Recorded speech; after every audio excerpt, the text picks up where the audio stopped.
अस्सलाम वालेकुम। मैं आपको ऐसे लेक्चर्स में क्लास 9 के फ़िज़िक्स के chapter physical quantities and measurement के लेक्चर 8 में खुशामदीद कहता हूँ। आज के लेक्चर में हम Khyber Pakhtunkhwa text book board की किताब में मौजूद असाइनमेंट्स को हल करने की जिदोजहद करेंगे। आप चाहें तो आज के लेक्चर को स्किप कर सकते हैं, वरना वीडियो को आखिर तक देखकर इस्तिफादा हासिल करें। वीडियो का बाकायदा आगाज़ करने से पहले आपसे दरख्वास्त है कि हमारे चैनल को सब्सक्राइब कर लें और साथ में मौजूद बेल के बटन को भी दबा दें ताकि इस चैनल पर नए आने वाले लेक्चर्स का नोटिफिकेशन आपको मिल सके।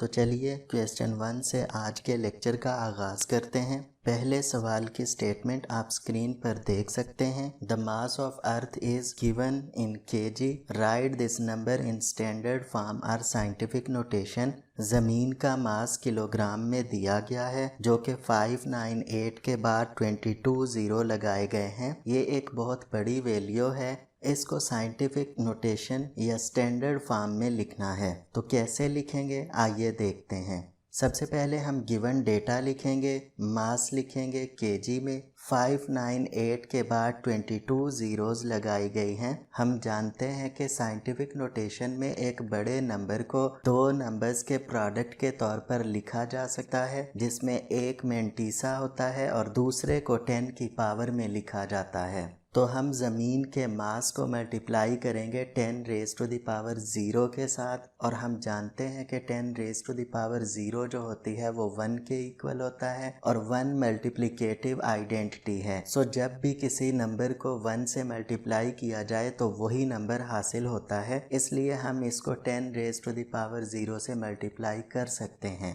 अब हम सबसे पहले इसमें फर्स्ट नॉन ज़ीरो डिजिट को फाइंड करेंगे जो कि यहाँ पर 5 है। अब फर्स्ट नॉन ज़ीरो डिजिट के बाद हम डेसिमल पॉइंट लगाएंगे और डेसिमल पॉइंट लगाने के बाद इस डेसिमल पॉइंट के बाद जितने भी डिजिट होंगे वो 10 की पावर में लिखे जाएंगे। तो जब हम 5 के बाद डेसिमल पॉइंट इंसर्ट करेंगे तो 5 के बाद 24 डिजिट्स हैं, तो हम लिख सकते हैं कि 5.98 multiplied by 10 raise to the power 24 kg। अब हम डेसिमल पॉइंट के राइट साइड पर डिजिट काउंट कर रहे हैं, इसलिए 10 की पावर पॉजिटिव होगी, तो मास इक्वल आएगा 5.98 multiplied by 10 raise to the power 24 kg। अब हम चलते हैं अगले सवाल की जानिब, जिसकी स्टेटमेंट आप देख सकते हैं। Calculate the number of seconds in a week, express the number in power of 10 notation. एक हफ्ते के अंदर सेकेंड्स को कैलकुलेट करें और फिर इस नंबर को 10 की ताकत में लिखें, यानी साइंटिफिक नोटेशन में लिखें। तो कैसे कन्वर्ट करेंगे आइए देखते हैं।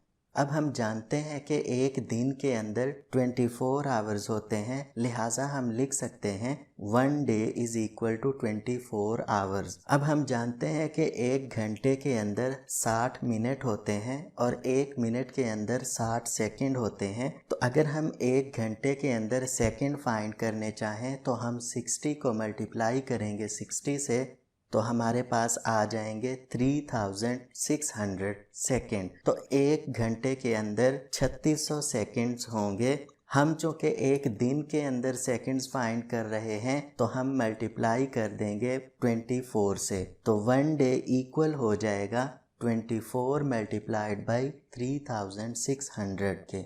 मल्टीप्लाई करने के बाद एक दिन के अंदर 86,400 सेकेंड्स आ जाएंगे। अब हम एक हफ्ते के अंदर सेकंड्स को कैलकुलेट करेंगे। So we know that 1 week is equal to 7 days. एक दिन के अंदर 86,400 सेकंड्स होते हैं, तो 7 दिनों के अंदर सेकंड्स फाइंड करने के लिए हम 86,400 को मल्टीप्लाई करेंगे 7 से, तो 7 डेज इक्वल होंगे 7 मल्टीप्लाइड बाई 86,400। मल्टीप्लाई करने के बाद 7 days is equal to 6,04,000 800 second. अब ये एक बड़ी वैल्यू है, लिहाजा इसको हम साइंटिफिक नोटेशन में लिखने के लिए 10⁻⁻0 से मल्टीप्लाई करेंगे। आप चाहें तो इसको डायरेक्ट भी सॉल्व कर सकते हैं। अब हम सबसे पहले फर्स्ट नॉन जीरो डिजिट को फाइंड करेंगे। तो यहाँ पर फर्स्ट नॉन जीरो डिजिट 6 है। 6 के बाद हम डेसिमल पॉइंट लगाएंगे और डेसिमल पॉइंट लगाने के बाद आगे जितने भी डिजिट्स होंगे वो 10 की पावर में लिखे जाएंगे। सो 7 डेज इक्वल हो जाएंगे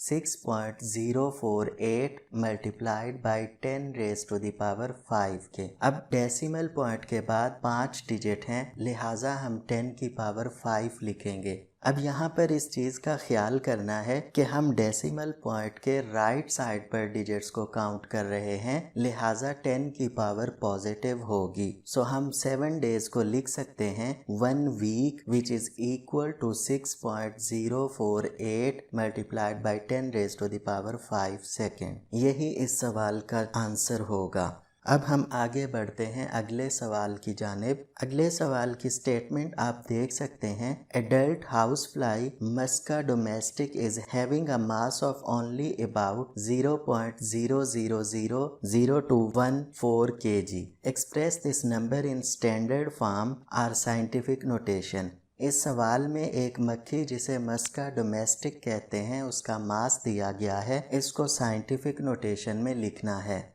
तो कैसे लिखेंगे आइए देखते हैं। सबसे पहले हम गिवन डेटा लिखेंगे, mass of house fly which is equal to 0.0000214 kg। इसमें हम साइंटिफिक नोटेशन का फार्मूला इस्तेमाल करेंगे जिसमें एक बड़ी वैल्यू को दो नंबर्स के प्रोडक्ट के तौर पर लिखा जाता है। यहाँ पर हम मक्खी के मास को मल्टीप्लाई करेंगे 10⁻0 के साथ।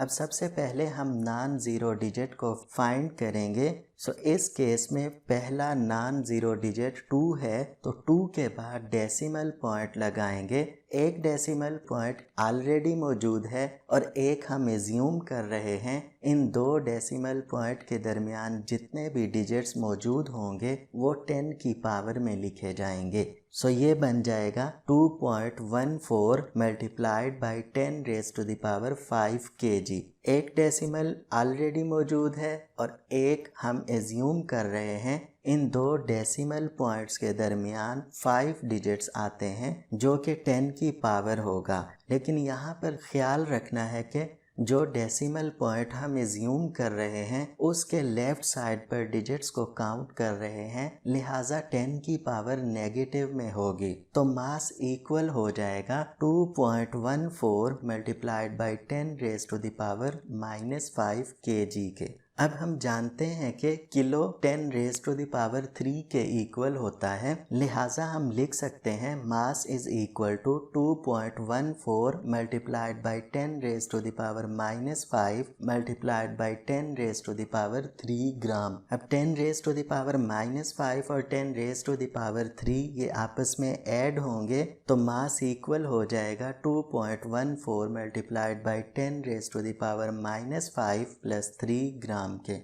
-5 और +3 से हमारे पास आंसर आएगा -2, तो 10 की पावर हो जाएगा -2। सो हम लिख सकते हैं mass is equal to 2.14 multiplied by 10⁻2 gram के। अब इसको मज़ीद सिंप्लीफाई करने के लिए हम इस डेसिमल पॉइंट को एक डिजिट आगे शिफ्ट करेंगे तो मास हमारे पास इक्वल हो जाएगा 21.4 multiplied by 10⁻1 multiplied by 10⁻2 gram के। अब ये जो 10⁻1 लिखा गया है ये इसलिए लिखा है क्योंकि हमने एक डिजिट डेसिमल पॉइंट को आगे शिफ्ट किया है, या इस तरह कह सकते हैं कि दो डेसिमल पॉइंट के दरमियान एक डिजिट है, लिहाजा हमने इसको 10⁻1 लिखा है। तो 10⁻1 और 10⁻2 ये दोनों ऐड हो जाएंगे तो मास हमारे पास इक्वल होगा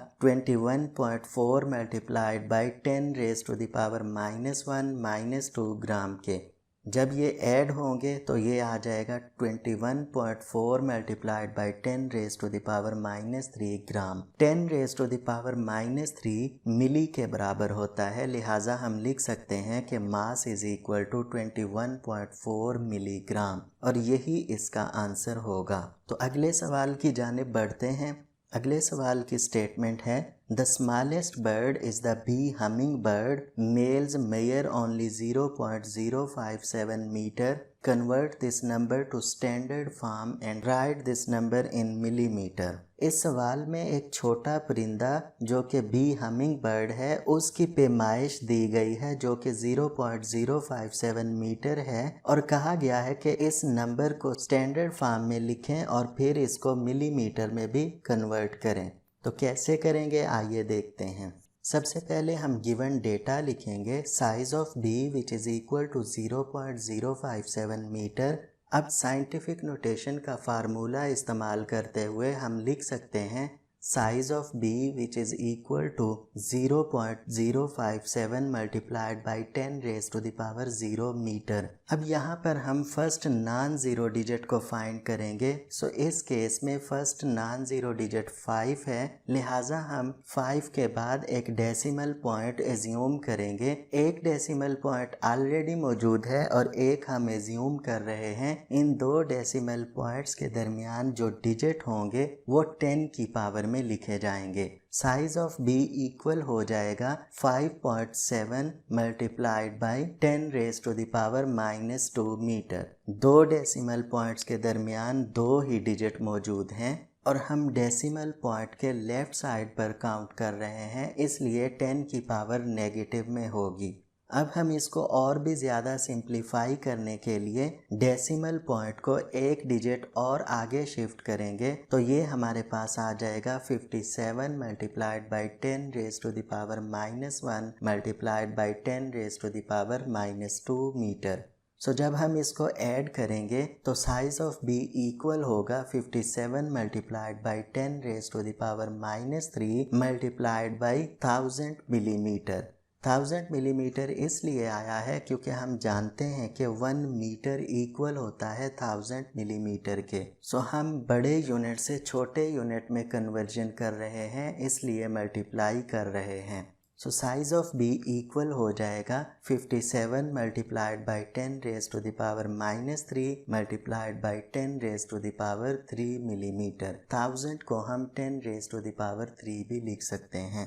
10 रेज टू द पावर -3 और 10 रेज टू द पावर +3 ये एक दूसरे से कैंसिल हो जाएंगे तो साइज ऑफ बी हमारे पास इक्वल होगा 57 मिलीमीटर के। अब हम अगले सवाल की स्टेटमेंट की जानिब जाते हैं। The distance from Peshawar to Lahore through motorway is 489 kilometre. Calculate the distance from Peshawar to Lahore in millimetres. इस सवाल के अंदर पेशावर से लाहौर तक का फासला मोटरवे के ज़रिए जो कि 489 किलोमीटर है दिया गया है और कहा गया है कि इसको मिलीमीटर में कन्वर्ट करें। तो कैसे करेंगे आइए देखते हैं। सबसे पहले हम गिवन डेटा लिखते हैं। Distance is equal to 489 kilometre. अब किलो हम जानते हैं 10 रेज टू द पावर 3 के इक्वल होता है, लिहाजा हम इसको लिख सकते हैं distance is equal to 489 multiplied by 10 raise to the power 3 metre. अब हम जानते हैं कि 1 metre 10 raise to the power 3 millimetre के इक्वल होता है। मीटर एक बड़ा यूनिट है और मिलीमीटर छोटा यूनिट है, तो हम जानते हैं कि जब बड़े यूनिट से छोटे यूनिट में जाते हैं तो मल्टीप्लाई करते हैं। सो डिस्टेंस इक्वल हो जाएगा 489 multiplied by 10 raise to the power 3 multiplied by 10 raise to the power 3 millimetre के। अब 10 रेज टू द पावर 3 और 10 रेज टू द पावर 3 ये आपस में ऐड हो जाएंगे। 3 + 3 6, तो ये आ जाएगा 10 रेज टू द पावर 6। तो डिस्टेंस इक्वल होगा 489 multiplied by 10 raise to the power 6 millimetre के। अब हम इसको साइंटिफिक नोटेशन में कन्वर्ट करने के लिए फर्स्ट नॉन जीरो डिजिट के बाद डेसिमल पॉइंट लगाएंगे और डेसिमल पॉइंट के बाद जितने डिजिट होंगे उनको 10 की पावर में लिखेंगे। सो डिस्टेंस इक्वल हो जाएगा 4.89 multiplied by 10 raise to the power 2 multiplied by 10 raise to the power 6 millimetre. अब डेसिमल पॉइंट के राइट साइड पर 2 डिजिट मौजूद हैं, इसलिए हमने 10 की पावर +2 लिखा। 10 रेज टू द पावर 2 और 10 रेज टू द पावर 6 ये आपस में ऐड होकर 10 रेज टू द पावर 8 बन जाएंगे। तो डिस्टेंस हमारे पास इक्वल होगा 4.89 multiplied by 10 raise to the power 8 millimetre के। तो चलिए अगले सवाल की स्टेटमेंट देखते हैं। Which of the following is the accurate device for measuring length? Number A, a vernier calipers with main scale of 1 mm marking and 50 divisions on the sliding scale. A screw gauge of pitch 1 mm and 25 divisions on the circular scale. इस सवाल में 2 measuring devices दी गई हैं और पूछा गया है कि किस डिवाइस की मदद से लंबाई की ज़्यादा सही पैमाइश की जा सकती है। एक हमारे पास वर्नियर कैलिपर है और दूसरा स्क्रू गेज। तो सबसे पहले हम इनका लीस्ट काउंट फाइंड करेंगे। पहले हम लीस्ट काउंट फाइंड करते हैं वर्नियर कैलिपर का। हम जानते हैं कि वर्नियर कैलिपर का लीस्ट काउंट दिए गए फार्मूले से मालूम किया जा सकता है, यानी least count is equal to smallest division on main scale divided by total number of divisions on vernier scale. अब यहाँ पर smallest division on main scale 1 है और total number of divisions on vernier scale 50 है। So least count equal होगा 1 divided by 50 which is equal to 0.020 millimetre. So vernier calliper का least count equal होगा 0.020 millimetre के। अब हम स्क्रू गेज का लीस्ट काउंट फाइंड करते हैं और हम जानते हैं कि दिए गए फार्मूले की मदद से हम स्क्रू गेज का लीस्ट काउंट फाइंड कर सकते हैं। Least count of screw gauge is equal to pitch of screw gauge divided by total number of divisions on circular scale। यहाँ पर स्क्रू गेज की पिच 1 मिलीमीटर है और number of divisions on circular scale 25 है। So 1 divided by 25 is equal to 0.04 millimetre. तो screw gauge का least count equal होगा 0.04 millimetre के। अब हम देख सकते हैं कि वर्नियर कैलिपर का लीस्ट काउंट स्क्रू गेज के लीस्ट काउंट से छोटा है और हम जानते हैं कि वो आला जिसका लीस्ट काउंट कम होता है उसकी मदद से हम ज़्यादा एक्यूरेट पैमाइश कर सकते हैं। सो इस केस में वर्नियर कैलिपर छोटा लीस्ट काउंट होने की वजह से ज़्यादा बेहतर रिजल्ट देगा। लिहाजा हम यहाँ पर एक नोट लिख देंगे, as the least count of vernier caliper is smaller than that of screw gauge, so vernier caliper in this case will give more accurate result for measuring length। इसी के साथ आज की वीडियो का इख्तिताम करते हैं। बहुत जल्द आपकी खिदमत में हाजिर होंगे एक नई वीडियो के साथ। तब तक इजाज़त दीजिए। अल्लाह हाफिज़।